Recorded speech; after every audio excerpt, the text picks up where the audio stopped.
Olá, seja bem-vinda a mais uma aula da automaquiagem das alturas. A gente está aqui fazendo a preparação de pele dos sonhos. Na primeira aula, a gente começou toda a preparação e chegamos até o ponto da aplicação da base. Daqui em diante, a gente vai continuar o passo a passo para preparar a preparação da sua pele dos sonhos. Então, papel e caneta na mão e continue aí bem ligadinho, prestando atenção em todos os detalhes. Vá fazendo a sua análise autorrefletida de quais casos e quais indicações você se enquadra quando eu der alguma explicação diferente em cada situação, tá bom? Vá analisando em quais situações a sua pele, a sua necessidade, o seu objetivo se enquadra melhor. Combinado assim?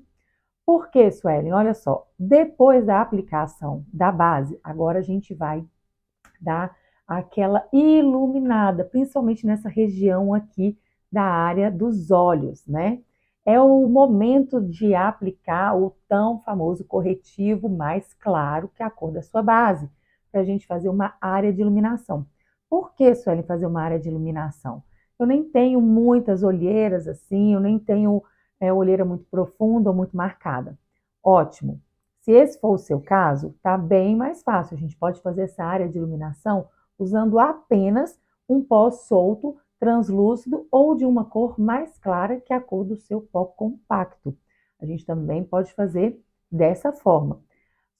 Mas tem que usar corretivo? Vamos lá. Quais casos eu indico o uso sim do corretivo e não? Quais casos? Vamos lá. Para usar o corretivo, lembre-se, o corretivo para essa área de iluminação, ele tem que ser de 1 a 2 tons mais claros que a cor da base que você utilizou. Então, por exemplo, vou mostrar para vocês esse daqui. Essa aqui foi a base que eu utilizei, só para você enxergar um pouquinho aqui a tonalidade dela. Olha a tonalidade do corretivo, só aproximando a embalagem assim, dá para a gente perceber que o corretivo, ele é um tonzinho ou dois mais claro que o tom da base. E lembra, você primeiro de tudo, você define a cor da sua base. É a primeira coisa que você define. Como? Tem que experimentar no rosto. Não se testa a cor de base na mão, no dorso da mão. A sua mão não tem a mesma cor do seu rosto, ok? Então você tem que testar a base nessa região aqui do seu rosto, dando batidinhas e espera secar e ver se ela se encontra numa cor mais próxima possível à do seu pescoço. Lembra quando eu estava aplicando a minha base?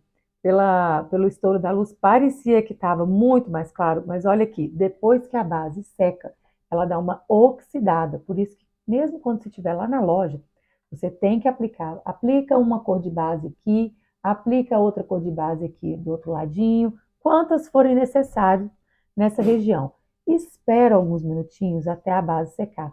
E aí ela vai oxidar e então você vai ter uma noção mais real da cor da base, se ela estiver mais parecida possível com a cor do seu pescoço. Significa que você tem grande chance de ter acertado na cor da sua base. Combinado? Então, ó, aqui a gente já viu que deu aquela uniformizada com o tom do pescoço. Então tá ok. Depois de definida a cor da sua base, você vai definir então, se você for usar corretivo, você vai então buscar uma cor de corretivo que seja um tonzinho, no máximo 2 tons mais claro. Não precisa ser muito mais claro, porque senão vai ficar desproporcional. É no máximo 2 tonzinhos mais claro que a cor que você passou na base. Por quê? Essa área central do nosso rosto é a que recebe a incidência de luz de frente, em primeiro lugar. Então, todo lugar, toda região que recebe luz de maneira mais direta, naturalmente ela fica mais iluminada. As outras regiões do rosto, olha aqui, eu estou de frente para vocês, deixa eu prender o cabelo aqui, ó. Estou de frente para vocês. Essa região aqui, que ela recebe mais luz, naturalmente ela parece estar mais clara, mais iluminada. Essa região aqui, ó, da lateralidade aqui do rosto, porque, gente, o nosso rosto ele é côncavo, é curvo, ó, vai fazendo curvas. Então a luz, ela não tá batendo mais tão diretamente nessa região. Então aqui parece que fica mais escuro, que são as sombras, e é natural. É natural. E é exatamente isso que dá a sensação de naturalidade ou não de uma maquiagem. Por exemplo, quem aí já teve a sensação de ver alguém, ou você mesmo se maquiada, ou alguém se deparar com alguém maquiado e falar assim, nossa, fulano parece que está com 2 quilos de reboco de maquiagem no rosto. Por que a gente tem essa sensação? Alguns motivos podem gerar essa percepção. Motivo número 1, errou a cor da base. Ou errou para mais claro ou para mais escuro. Mas o que acontece? Tem grande chance de a cor da base errada com o tom da sua pele, que é o que provoca essa primeira sensação de reboco muito forte na maquiagem. Outra coisa que pode acontecer também para dar essa sensação é o quê? Mesmo que a cor da base suponhamos que ela esteja correta, mas igual, do jeito que eu tô aqui, mesmo assim podia parecer que a maquiagem está um pouco forçada. Por quê? Porque o nosso rosto, meu rosto ficou totalmente de uma cor. É como se ele tivesse ficado aqui uma folha de papel A4, totalmente lisa, reta, com a mesma cor em todos os ângulos. Por quê? Quando a gente passou a base, a gente fez o quê? Nós tiramos as sombras naturais do nosso rosto e ele ficou todo com uma cor só. Isso também dá uma sensação, né, uma percepção de maquiagem carregada. Então, o que acontece? Não é a quantidade, muitas vezes, de produto. Ah, quanto menos eu passar, mais leve vai ser a maquiagem. Não necessariamente.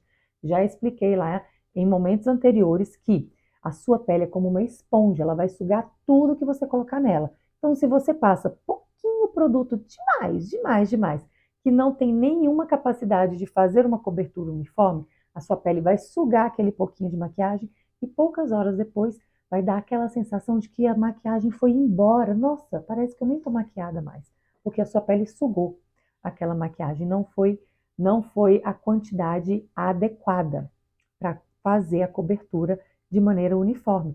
Então, pouca maquiagem também não significa que vai dar uma sensação de maquiagem mais natural, mas sim a aplicação da quantidade correta, que seja aquela suficiente para fazer uma área de cobertura uniforme, suficiente para sua pele dar aquela sugadinha básica que ela ainda dá, mas ao mesmo tempo ainda ser suficiente para manter a boa cobertura da pele. Combinado? Então, o que acontece? Agora que a gente passou a base, a gente tem que fazer o quê? Realçar os locais de maior incidência de luz, por isso que a gente chama de corretivo de iluminação, nas áreas de iluminação, e fazer o quê? Devolver as sombras nas áreas de sombras, naturalmente, do nosso rosto. Isso vai fazer o quê? Vai trazer de volta a harmonia entre as áreas de iluminação, que aparecem mais, e as áreas de sombra, que não aparecem tanto, digamos assim, na nossa percepção óptica, ok? Então é isso que a gente vai fazer. Vamos lá, Suelen. Todo mundo precisa passar o corretivo? Não, não precisa. Quem é que não precisa passar o corretivo?